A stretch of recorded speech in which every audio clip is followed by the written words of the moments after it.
Je sais que Jésus est la vie. Je le sais par la foi. Je sais que Jésus est la vie, la vraie vie. Je le sais par la foi. Sans l'avoir touché, ni même jamais vu, sur la terre où je vis. Je sais que Jésus est la vie, la vraie vie. Je le sais par la foi.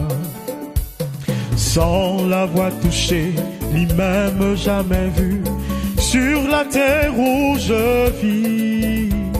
Je sais que Vendredi de la 5e semaine de Carême de l'Évangile selon Saint Jean au chapitre 10 des versets 31 à 42. De nouveau, des Juifs prirent des pierres pour lapider Jésus. Celui-ci reprit la parole. « J'ai multiplié sous vos yeux les œuvres bonnes qui viennent du Père. Pour laquelle de ces œuvres voulez-vous me lapider ?» Il lui répondit, « Ce n'est pas pour une œuvre bonne que nous voulons te lapider, mais c'est pour un blasphème. Tu n'es qu'un homme et tu te fais Dieu. » Jésus leur répliqua, « N'est-il pas écrit dans votre loi? J'ai dit, vous êtes des dieux. »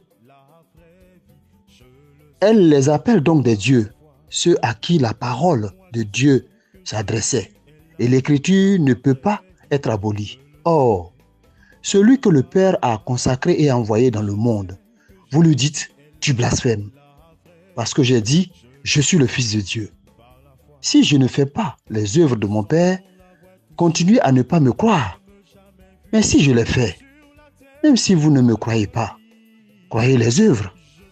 Ainsi, vous reconnaîtrez, et de plus en plus, que le Père est en moi et moi dans le Père. Eux cherchaient de nouveau à l'arrêter, mais il échappa à leurs mains. Il repartit de l'autre côté du Jourdain, à l'endroit où, au début, Jean baptisait, et il y demeura. Beaucoup vinrent à lui en déclarant, « Jean n'a pas accompli de signe, mais tout ce que Jean a dit de celui-ci était vrai. » Et là, beaucoup crurent en lui. Comme prière préparatoire, frères et sœurs, je propose qu'on se mette en présence du Seigneur et dans un silence extérieur, mais surtout intérieur, on lui adresse la prière suivante.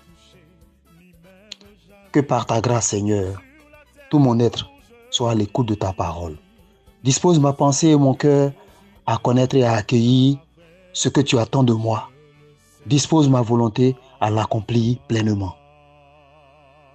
Comme composition des lieux, je peux par mon imagination visualiser l'entrée du temple de Jérusalem. Jésus s'y trouve dans un face-à-face avec une foule déchaînée de Juifs que sa parole dérange. À coups de pierre, la foule l'a contraint à sortir du temple et veut le réduire au silence. Jésus n'abdique pas.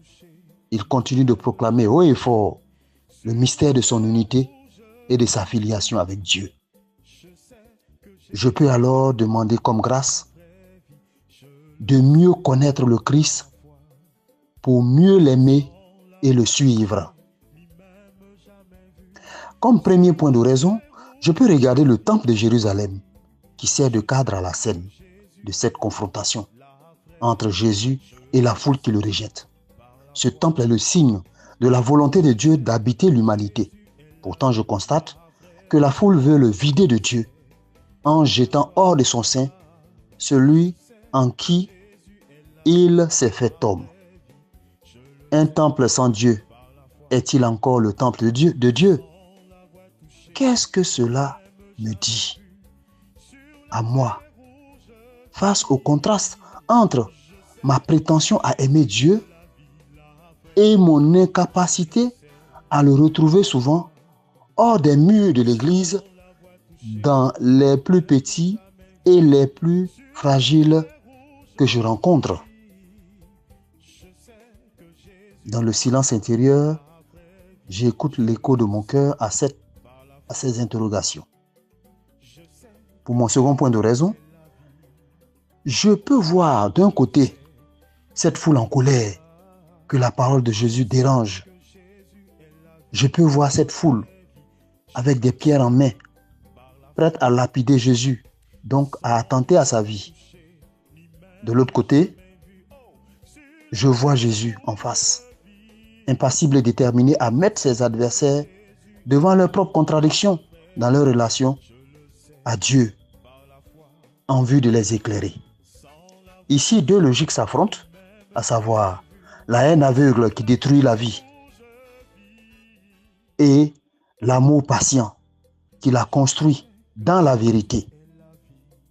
Dans quelle logique je m'inscris face à ceux qui ne partagent pas les mêmes croyances et les mêmes opinions que moi?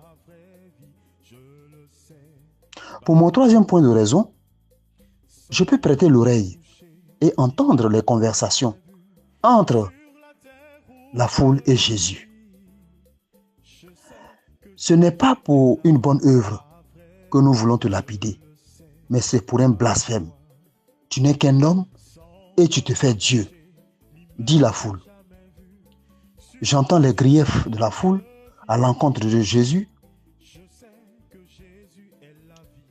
C'est une méconnaissance de la divinité de Jésus et du mystère de l'incarnation par lequel Dieu se fait homme en son Fils Jésus pour que l'homme partage pleinement la vie divine par la foi en Jésus.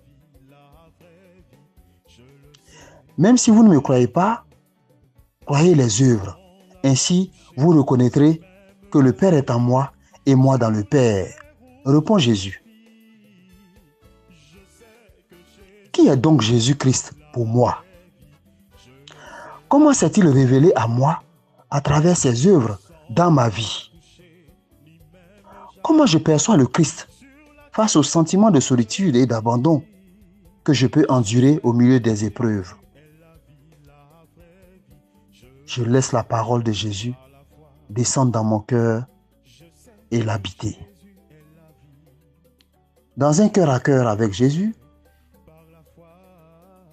je lui parle en toute confiance, comme je parlerai à un ami fidèle. Je peux lui formuler cette demande. Seigneur Jésus, ouvre mon cœur à ta vérité. Aide-moi à reconnaître tes œuvres dans ma vie et donne-moi la foi simple de ceux qui croient en toi. Pour terminer mon oraison, je peux réciter un Je vous salue Marie pour demander à notre Mère du ciel de m'aider à marcher dans les pas de Jésus.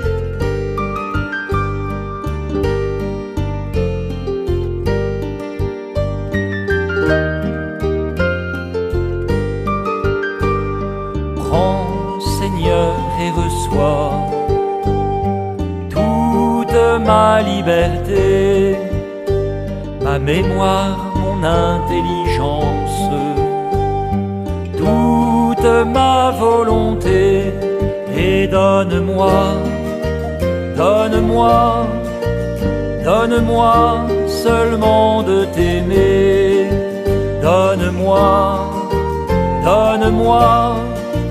Donne-moi seulement